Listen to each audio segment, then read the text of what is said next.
Hi, friends and fellow members of the vinyl community. This is Royce Settings of the Royce in the House YouTube channel. And I'm excited to say that I'm finally doing my first contest. And I'm celebrating 200 videos on my YouTube channel, but it's also my big push to get to 700 plus subscribers. Okay. So here are the rules. You must be a subscriber to my channel. You must make a video and leave a comment in the notes for this contest, this video. Leave a comment stating when, what day and time the video is going to play. I need to be able to watch the video and enter you in the contest. Okay, so these are the things I'm asking you to do here.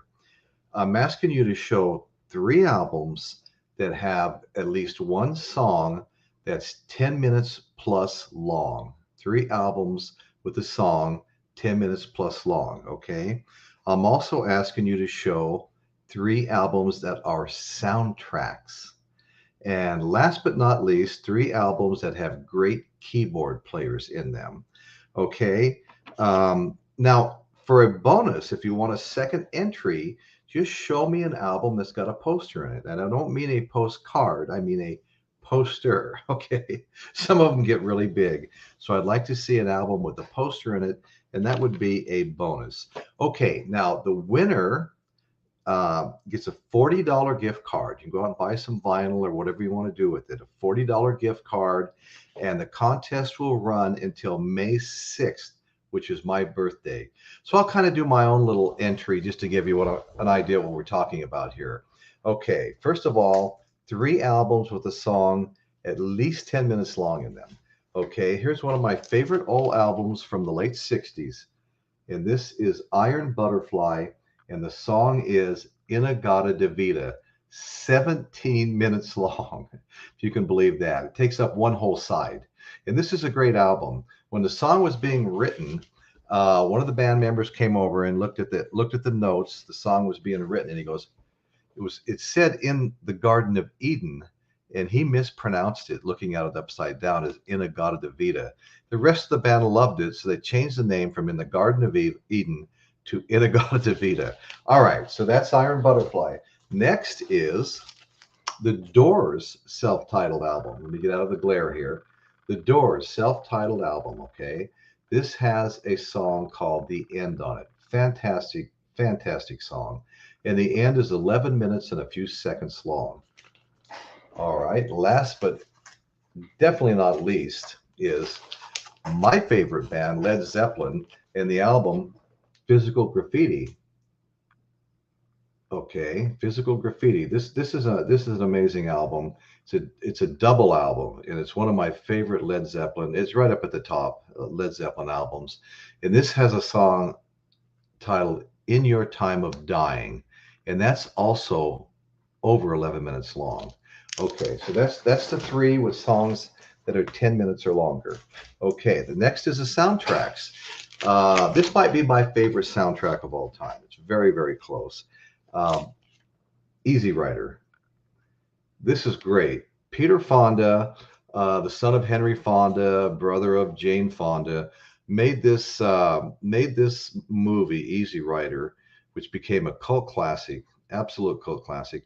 Made this movie Easy Rider on a $1 million budget, and it grossed something like $200 million. That's why we never saw him working again. He didn't need to. Okay, great songs on it. There's Hendrix, there's Steppenwolf, "Born to Be Wild" by Steppenwolf, which is a motorcycle anthem actually. So anyway, so that's another soundtrack. Next is a really great Quentin Tarantino movie, Pulp Fiction. A Quentin Tarantino film. Hard to say. Okay. Pulp Fiction. This is great. I love this movie. Multiple times I've seen this movie. John Travolta at his very, very best. It's got some outstanding songs in it. Just for an example, you've got Miserlou, Dick Dale's iconic surf song, one of the most famous surf songs ever made. A couple other things, Lonely Town, Son of a Preacher Man. I mean, it's just great stuff on this. Great album, great movie. This is my second showing for soundtracks. Okay, we'll move on to number three now. And you talk about cult classics. This this movie defines cult classics like no other, and that is the Rocky Horror Picture Show. There's nothing like this out there. Nothing. I mean, this is such a cult classic that every few years, if you look at these marquees, every few years since this thing was created, this movie, it makes the rounds again at the theaters, and it gets a big response.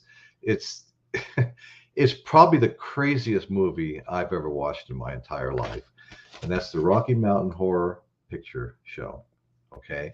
All right. So those are my three soundtracks. Now we're going to move on to the third category, which is famous keyboard players. And I'm going to start that off with none other than controversial Jerry Lee Lewis.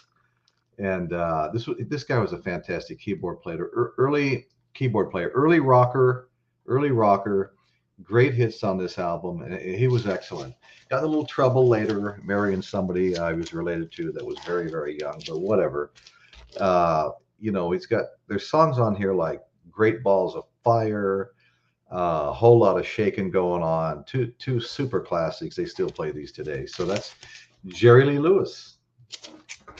Number two keyboardist. Okay, we're talking about one of my favorites from late 60s, early 70s, organ player. And this guy, he actually went deaf playing his organ so loud. It was the loudest organ you've ever heard. But the songs are great, including a big hit, Stormy Monday.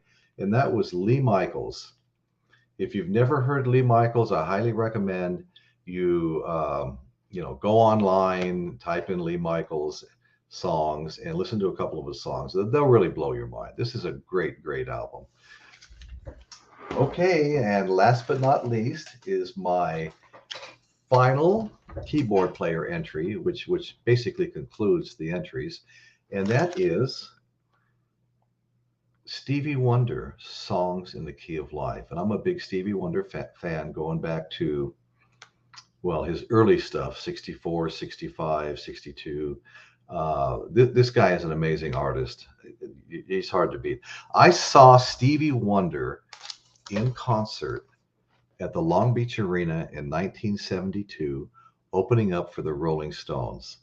Me and my wife-to-be were there. A lot of my friends were there. I had just moved to Long Beach a few months earlier from Las Vegas, and it was a fantastic concert. Now, if you want a bonus second entry into the contest, I want you to show me an album that has a poster in it. And I don't mean a postcard, I mean a poster that you're going to have to unfold. And that will give you a second entry into the contest to win the $40 gift card. So thank you all very much for watching this. Once again, once you make your video, leave a comment in the comments on this show. Let me know what day, what time it's going to play. I need to watch it, and I need to enter you in the contest. I have to know you're in the contest. So I really appreciate everybody here. I love being a part of the vinyl community. It's been great being a podcaster. I've met so many really cool people. I've been entering a lot of contests lately to help folks out and really push hard to get them extra subscribers and things like that. So I want to thank you all very, very much, and let's have fun with this.